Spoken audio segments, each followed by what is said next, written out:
Assalamu alaikum, doctor. Can we start now? وعليكم السلام ورحمة الله وبركاته. Yes, you can start, sure. تمام دكتور.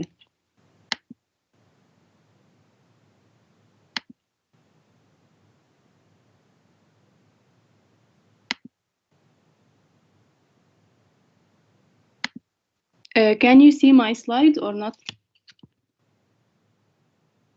Yes, we do see your slides.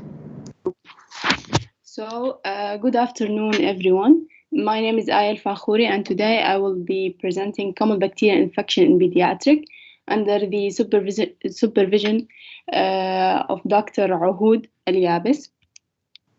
Okay, so I will be talking about the three most common infective bacterial agents, their toxokinetics, and what common disease that they cause, the clinical feature of these diseases, what's the investigations that we need to do, and what are the management options. So first bacteria I will be talking about is Staph aureus. It's a gram-positive cocci, as we can see in the picture, and it's a grape-like arrangement. It has a typical gold yellow colonies, and it shows beta hemolysis on blood agar. What does beta hemolysis mean? It's the ability of certain pathogen like Staph aureus, Streptococcus pyogenes to completely break down the hemoglobin. And on mannitol agar, it's mannitol fermenter. What is the mannitol salt agar? It is a selective media and differential media. Selective because it has a high sodium chloride content in it, and it's used to differentiate between Staph aureus and other organisms. What does mannitol fermenter? It will show yellow colonies. It ferments the mannitol that is in the agar. So in this picture, the mannitol fermenter one is the yellow one. It's a normal, the Staph aureus, normal human flora. It's found in ears, pharynx, axilla, hands, and the transmission of the disease that it causes through direct contact to the patient. Aya? Yes, doctor? I think usually we are not considering the Staph aureus as normal flora. Okay. So it's pathogenic. This is why during admission, any patient for admission or surgery, they will do screen for MRSA. Because if it is positive Staph aureus or MRSA, they should decolonize the patient either by moprucin nose ointment or by decolonization. Okay, doctor. I will change it. Yeah. For you and for your colleague, you should know MRSA is pathogenic. We should screen it for any patient in order to put him under correct isolation measure. Yes, doctor, I'll change and it. You should know there is decolonization measure for Staphylococcus aureus. You can read about it. Okay, doctor, thank you. Okay, so next I will be talking about the toxokinetic of Staph aureus. It has the ability to form a biofilm that give it the opportunity to cause prosthetic device infection like catheters and IV lines. It has a coagulase which protect the bacteria against the phagocytosis, and it has toxin. Three main toxin. Toxin 1, which will result in toxic shock syndrome, and the exfoliative toxin, which will cause the staphylococcal scalded skin syndrome, and bullous impetigo. We will be talking about them. And it has an enterotoxin that will result in food poisoning in the patient. Okay, so first disease I will be talking about is impetigo. It's the most common bacterial skin infection among children. It's highly contagious infection, and it affects the superficial layer of the epidermis. It's only in the epidermis. It doesn't go deep. A clinical feature, it has two variants, basically, the bullous and non-bullous. The bullous, it's 30% of the cases, like we can see here in this picture. It affects the trunk and upper extremities usually. And the non-bullous, it's 70% of the cases. It's happen in the face, especially around the nose and the mouth. And it has a typical appearance of honey-colored, as we can see here.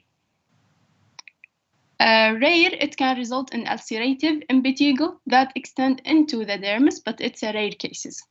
How to diagnose? Basically, it's based on the clinical presentation of the patient, nothing to be done. The treatment, we can use topical antibiotic like mobirocin, which is sufficient for the treatment. Okay. For the next disease that I will be talking about is cellulitis. It affects the subcutaneous tissue and the dermis of the patient, the entry of the bacteria by minor skin injury, and the clinical feature that the patient can present with is indurated, warm, and erythematous macules with indistinct border that expand rapidly. Like we can see here in the leg of the patient, there's no, it's erythematous with instinct border and expand rapidly, okay? In periorbital cellulitis, the patient can present with fever and arrhythmia, tenderness, and edema of the eyelids. For diagnosis, we can do CBC and it will show leukocytosis, and we can do inflammatory marker like CRP, which will be high, and we can do soft tissue ultrasound. For treatment option, penicillin if the patient is not allergic to it. And if the patient is allergic, we can use first generation cephalosporin unless the local Staph aureus methylicin resistance is high. So we can use an alternative to that like clindamycin or trimethoprim sulfamethoxazole. And if you are suspecting MRSA, you will use vancomycin. Aya? Yes, doctor? If we think about Staph aureus cellulitis, usually will not choose penicillin. Penicillin usually if we think about strep infection. So in general, for Staph aureus cellulitis, we will use Keflex, first generation cephalosporin, nefacillin or oxacillin if we think about Staph MSSA, methicillin sensitive organism. If we think about MRSA, we can use clindamycin if the D test is negative. We can use Ciptra, we can use linezolid. And if we need IV medication, we may use, for example, clindamycin or vancomycin. Other modality of treatment like linezolid or daptomycin, and this is not frequent. But okay. Penicillin is not good option for Staph aureus. Okay. It can cover Staph aureus, but this is not the first option. Okay, so moving on to the third disease, the scalded skin syndrome. The root of infection usually dissemination of toxin from local infection like skin infection, nasopharynx, or any other suspected suspected area. The clinical feature: the patient will present with erythema, fever, followed by a flaccid blister and sloughing of the superficial layer of the skin, like we can see here in the picture, that will reveal a red moist tissue underneath. And there's something called Nikolsky sign. What is Nikolsky sign? It's when you apply mechanical pressure, slight mechanical pressure on the skin, the upper epidermal layer will slip away from the lower layer, and that will result in separation of the epidermis, which is basically blistering. So the Nikolsky sign in this patient will be positive.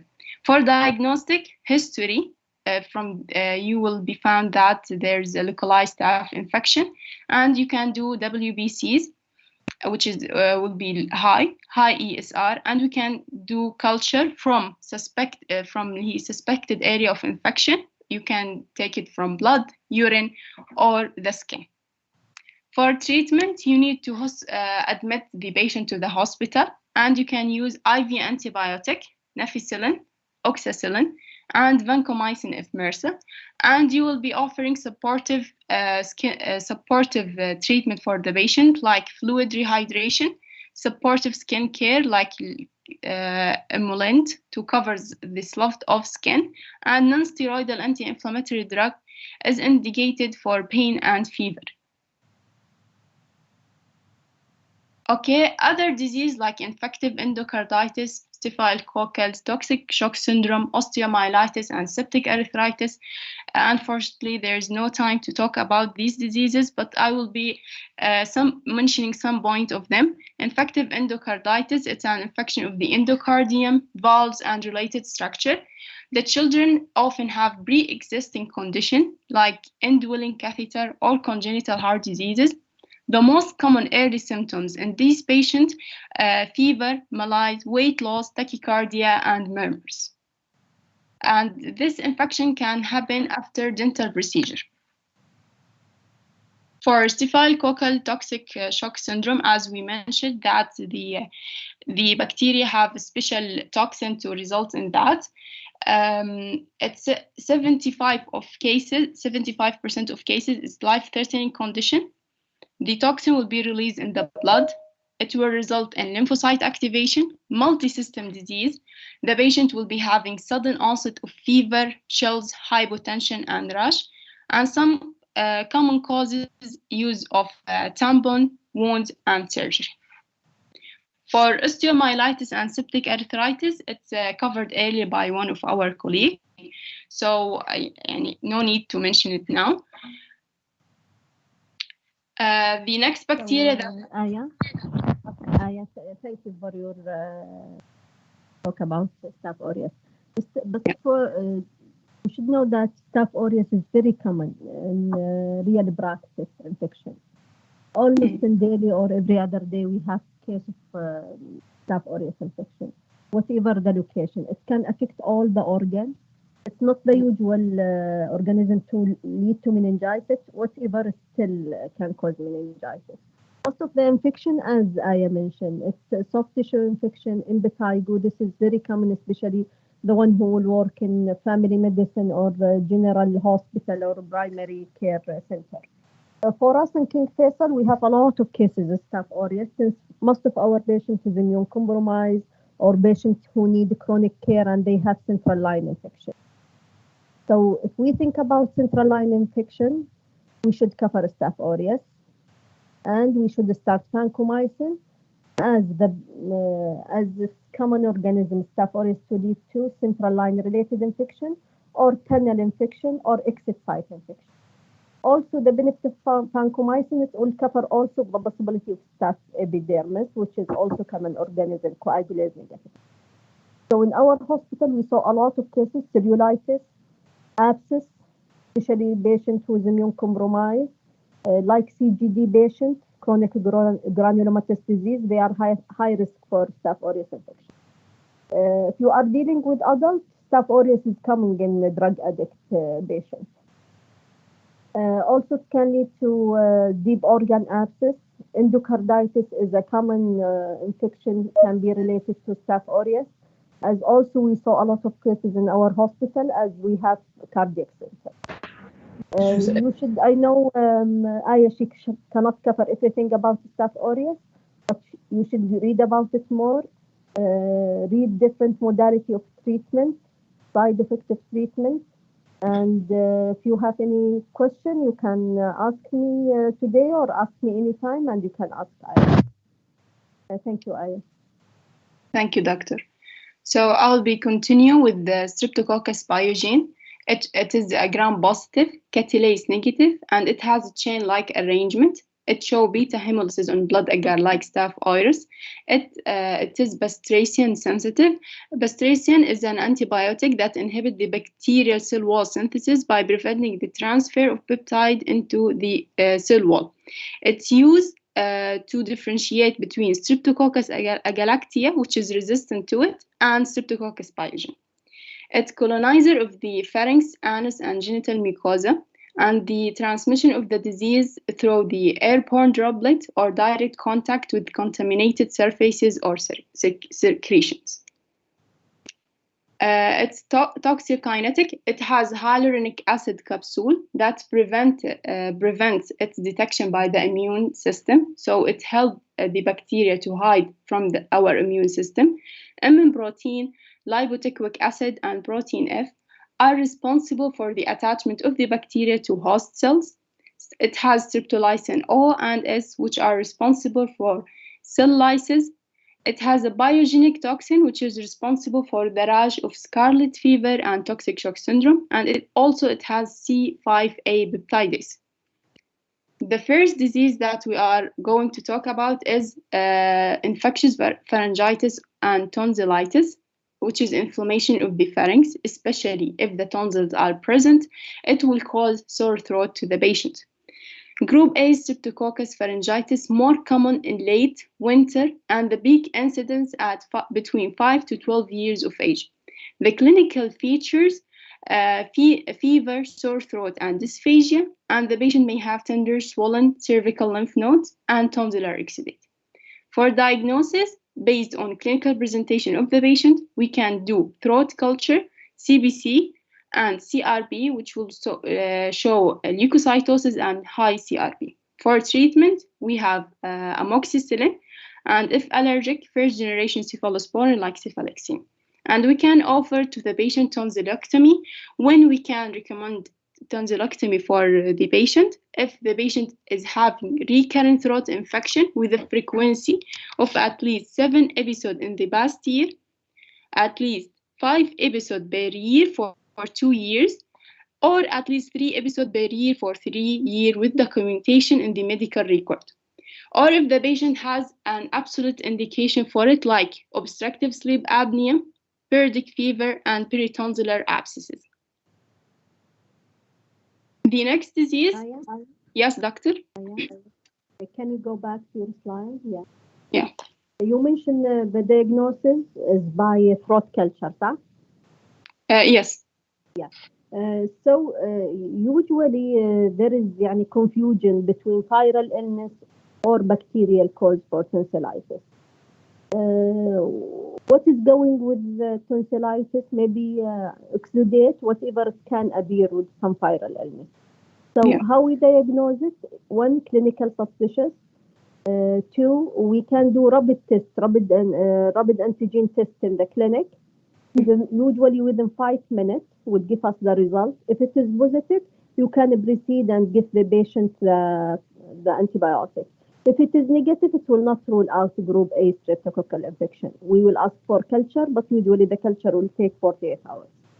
Yes, doctor, especially now the confusion between COVID infection or tonsillitis, bacterial tonsillitis. Okay. And the second issue is very highly contagious. Yeah. This is why the slide after this, Aya will talk about something related to it. It's very common, very challenging. Still, there is a lot of consumption, a lot of abuse for antibiotics for unnecessarily cause, which is related to viral rather than bacterial. So the next disease is scarlet fever, and as the doctor mentioned, it's related to tonsillitis and pharyngitis, and it affects the children between the ages of 5 and 15. The patient will present with diffuse, the general description of the disease, diffuse erythematous eruption. The clinical feature, it has 2 phases, initial phase and exanthem phase. The initial phase, the patient will have fever and sore throat.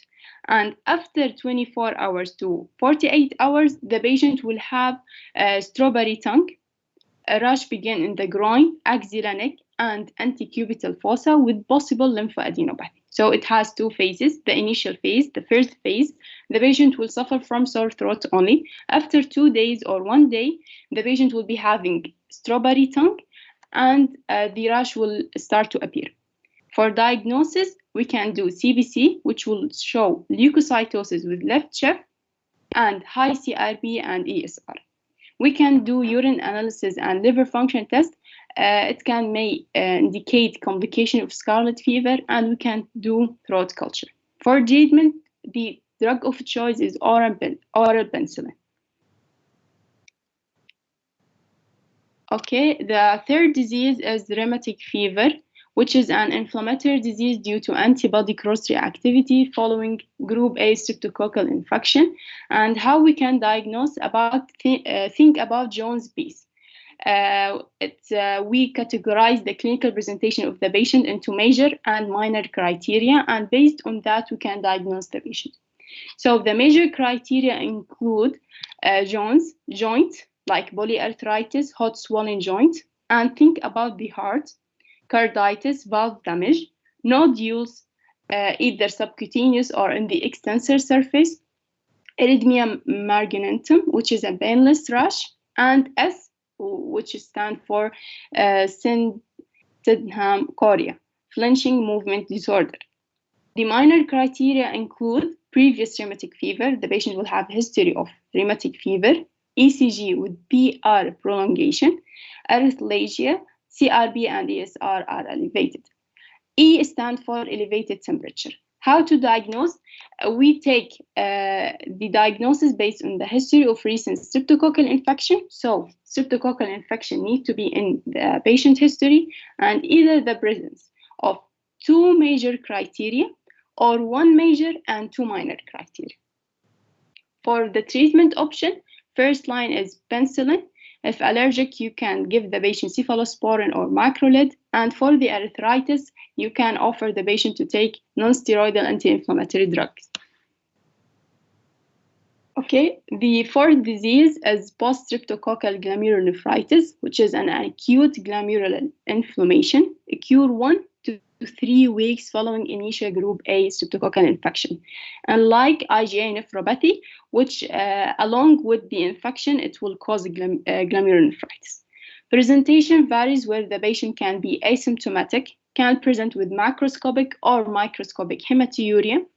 The description from the patient or from the patient parent will be cola-colored urine, along with other features of nephritic syndrome. For diagnosis, the anti-streptolysin O titer will be high, the anti-DNase antibody will be high, and C3 complement is low. You can do urine analysis, which will cause will show nephritic sediment, hematuria, and RBC cast, and mild proteinuria. Normocytic normochromic anemia as a result of the bleeding, and possibly elevated blood urine nitrogen and creatinine. And you can also do biopsy from the glomeruli, and the microscopic picture will be proliferative glomerulonephritis. And on immunofluorescent, you will see granular deposit of IgG, IgM, C3 complement, which will create something called lumpy bumpy appearance or starry sky pattern. For treatment, penicillin G, and you will decrease the damage to the kidney by ACE inhibitors, calcium channel blocker, and you need to monitor renal function test and liver function test. So, is there any question till now or not?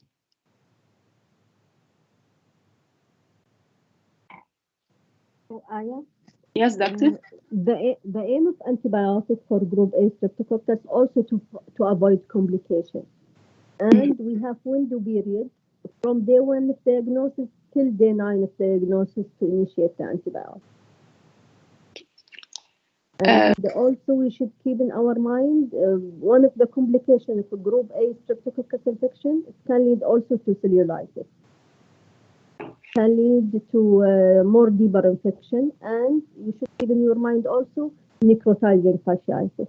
We saw many cases, especially in adolescents with necrotizing fasciitis secondary to group A streptococcal infection. Necrotizing fasciitis is a medical emergency. You can read about it 2 or 3 lines. It's medical emergency. You should keep in your mind if you are assisting cellulitis or deep soft tissue infection. Why it's medical emergency? Because the patient can be septic.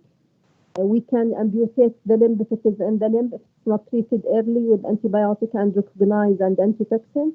And if it is in other organ, can lead to compartment syndrome and can lead to really very bad morbidity. So you should keep it in your mind. Okay. Necrotizing fasciitis.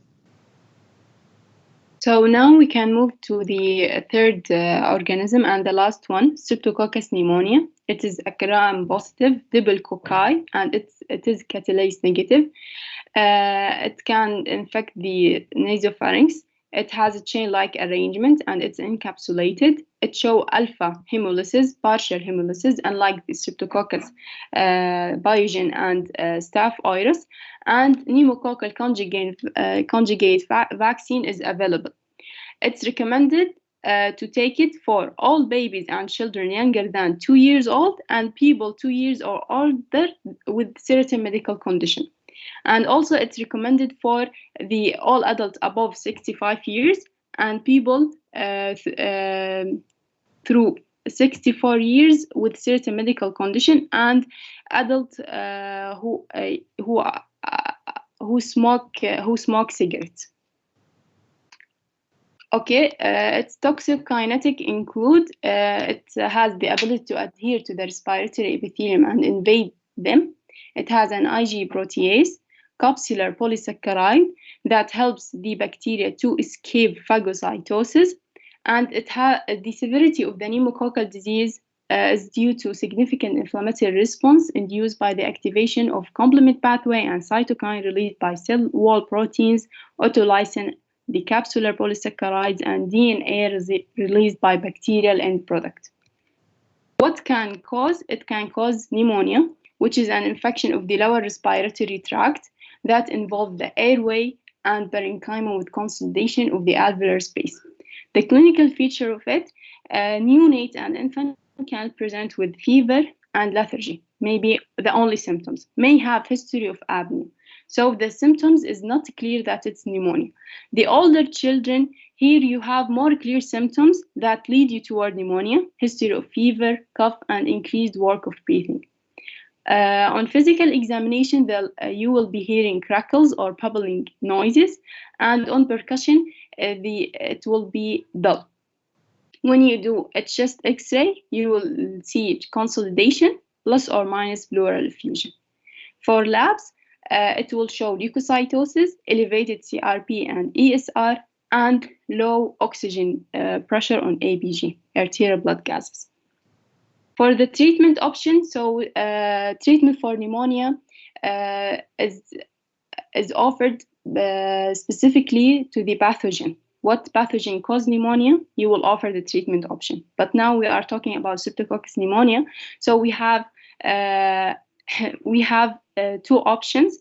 If the Streptococcus pneumonia with minimum inhibitory concentration for penicillin less than 2. So recommended treatment is ampicillin or penicillin, amoxicillin orally. Alternative for that, for example, if the patient is having allergy, you can use ceftriaxone, cefotaxime, clindamycin, or vancomycin IV.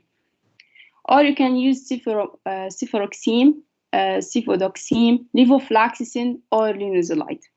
For Streptococcus pneumonia with minimum inhibitory concentration for penicillin more than 4, so it's resistant to penicillin, you will not offer penicillin to the patient. You will use ceftriaxone IV, levofloxacin, or linezolid orally.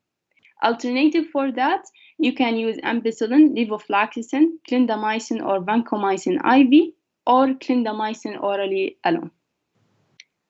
Okay, the other disease and the last one is otitis media, which is an infection of the middle ear that typically follow an upper respiratory tract infection, most common in children less than 5 years old. The clinical feature, acute onset of otolalia, ear pain, and fever, bulging of tympanic membrane and effusion. Like we can see in this picture, there's bulging of the tympanic membrane. The treatment is amoxicillin, and if you have a clinical failure of the treatment on day 3, amoxicillin didn't work with the patient, you can change to amoxicillin calvinate اللي هو augmentin. So this is a case study which show that yes, doctor. I just have to comment. For strep pneumonia infection, before it was very, very common, and almost the general pediatrician, it's daily practice for them. Nowadays, it's still common, but comparing to before, it's less common because the effect of the vaccine. Initially, there was the pneumococcal vaccine 7, which is only cover 7 strain. Nowadays, it's routine vaccine for all pediatric patients to have Brefinar, which is pneumococcal 13 vaccine, which covers 13 serotypes. So after the vaccine, the incidence of infection is less, but it's still there, either because they didn't complete their vaccine or because of other strain not covered by the vaccine. This is one. Second issue, there is patient who is have high risk for pneumococcal infection. You mentioned some of them, post-plenectomy, sickle cell disease, some of the primary immune deficiency.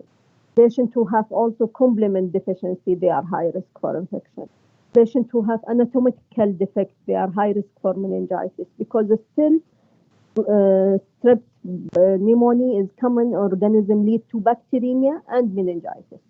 So we should keep it in your mind. Bacteremia and meningitis also is common with the strep pneumonia infection. Yes. Okay. I have a case study about what you said, doctor. Okay. No, after the vaccination, the otitis media and the pneumonia is decreased among the children as a result of the vaccination. And the last disease is pneumococcal meningitis, which is a bacterial infection causing inflammation of the meninges. The presentation is according to the child's age. Infants typically have history of inconsolable crying, hyper or hypothermia, lethargy, grunting, and poor feeding. Older children typically have history of fever, vomiting, headache, photophobia, confusion, seizure, and sore or stiff neck, which is more, it's lead you more to the meningitis. For diagnosis, you can do cerebrospinal fluid analysis, which will show elevated protein level, reduced glucose concentration, and several hundred to thousands white blood cells. You can do CBC blood culture. You take it in 2 sets and elevated CRP. For treatment, ampicillin is combined with the third generation cephalosporin like ceftriaxone. And thank you for listening. Do you have any question?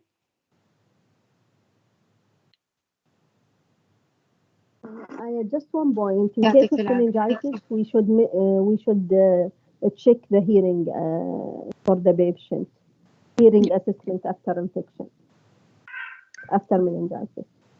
Okay, doctor, I will add it. It's one of the complications. And for your general information, you and your colleague, if you can read about indication of steroid in meningitis. Okay, doctor. So if no one have any comment or any question, I have one question for you. Who can read it?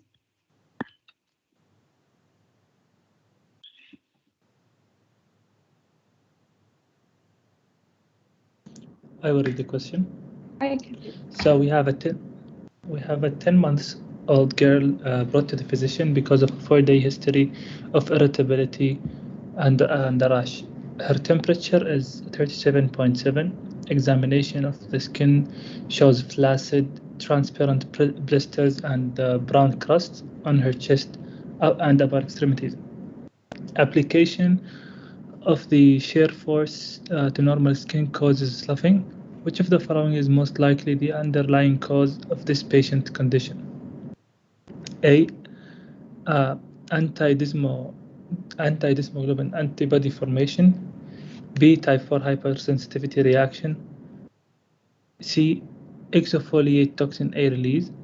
D. Anti-endomycin antibody formation. And E. Streptococcus pyogenes infection. F. Uroporphyrin accumulation, and G. Anti-hemidesmosome antibody formation. Okay. I think it's going to be G, anti-hemidesmosome, because it's the one that holds the skin in its place. Oh, but can you give me the diagnosis? We can think about the correct answer. What is your diagnosis based on the clinical presentation of the patient? It has the diagnosis. She's irritable and she has a rash. Yes, it has blisters and brown crust, chest and upper extremities.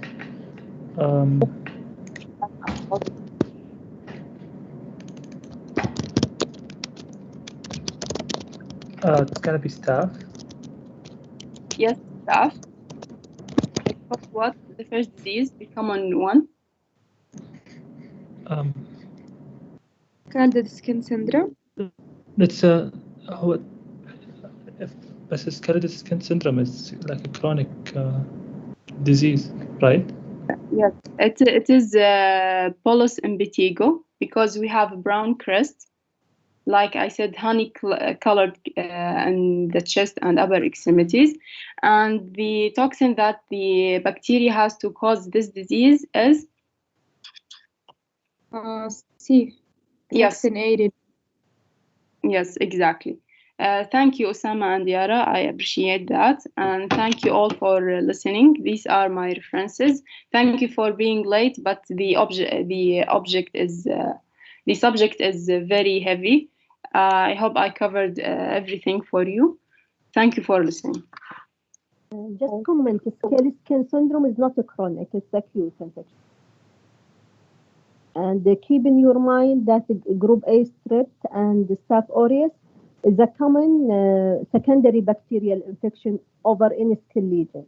Patients who have eczema, patients who have a chicken pox, they are high risk for secondary bacterial infection. And thank you, Aya. Thank you, Doctor. If no question, we can go to the second presentation.